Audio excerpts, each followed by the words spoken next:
पाकिस्तान तहरीक इंसाफ के बानी रहनुमा अकबर एस बाबर ने बानी पीटीआई को सानिया 9 मई का बराह रास्त जिम्मेदार करार देते हुए उन्हें इस केस में भी सजा की पेशगोई कर दी। कहा, अगर हुकूमत पीटीआई फॉरेन फंडिंग केस के फैसले पर अमल दरामद करती तो सानिया 9 मई ना होता। पीटीआई के बानी रहनुमा ने समा के deputy bureau chief Islamabad Behzad Salimi के साथ खुसूसी इंटरव्यू में मजीद क्या कहा है, आइए आपको दिखाते हैं। बाबर साहब, यही अहदाफ थे आपके जो आपने जदोजहद शुरू की। अब पीटीआई पर पाबंदी की बातें हो रही हैं। आज जो पीटीआई पे पाबंदी की बातें हो रही हैं, इसका जिम्मेदार इमरान खान है।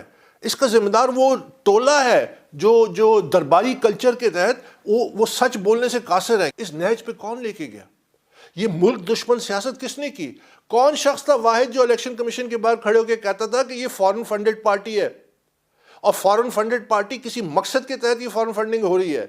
इसका सदेबाब करें। अहम बात ये है कि मेरे जो तमाम इल्जामात थे वो तो अदालत ने साबित किए ना। अब ये उसके बाद वो हुकूमत वक्त का काम था, उस वक्त भी और आज भी, कि उस फैसले पे अमल दरामद कराते। काश वो करते तो शायद 9 मई ना होता और उसके बाद ये जो मुल्क दुश्मन सियासत ना होती। देखिए ना, केपी में जो हो रहा है ये हमें पत्थर के ज़माने में लेके जा रहे हैं, ये तो 16वीं सदी में लेके जा रहे हैं। इनमें इतनी कैरेक्टर लीडरशिप नहीं है कि वहाँ पे शहीदों के जनाजे उठते हैं, उनको कंधा देने के लिए तैयार नहीं है, शहीदों के घरों में जाके ताज़ियत करने के लिए तैयार नहीं। दहशतगर्द को दहशतगर्द क्यों नहीं कहते?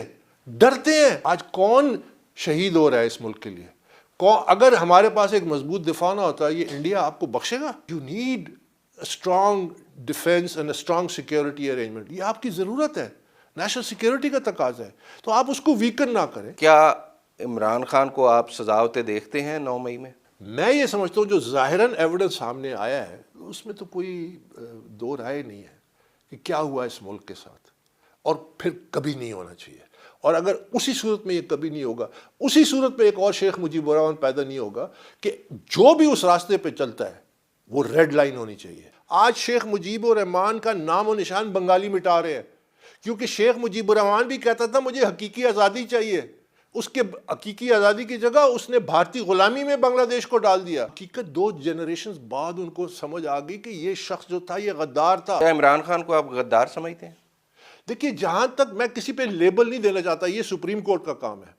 मैं ये इस हद तक ज़रूर कहूँगा कि मुल्क दुश्मन सियासत हुई है और खुल के हुई है, और इसमें किसी किस्म का पाकिस्तान का मफाद नहीं है, और पाकिस्तान की सालमियत को ख़तरे में डाला गया, पाकिस्तान की कौमी सलामती को ख़तरे में डाला गया। पीटीआई फिर बात करती है तो वो यही कहती है कि जी उनसे बात करेंगे जिनके पास असल ताकत है, असल अख्तियार है। वो यही बात करना चाहती है ना कि हमें जेलों से बाहर निकाल। एनआरओ चाहते हैं, मुकमुका की सियासत चाहते हैं, कहते हैं अच्छा ठीक है, हमें इक़्तिदार के लिए रास्ते खोलो ताकि फिर हम आके और आइंदा हम ये नहीं होगा, वो नहीं होगा, फलाना नहीं होगा। यही है ना। पीटीआई में क्या है? इमरान नहीं है तो उसके ख़ानदान है, लेकिन उनकी फैमिली का कोई रुकन जो है पार्लियामेंट में तो नहीं है।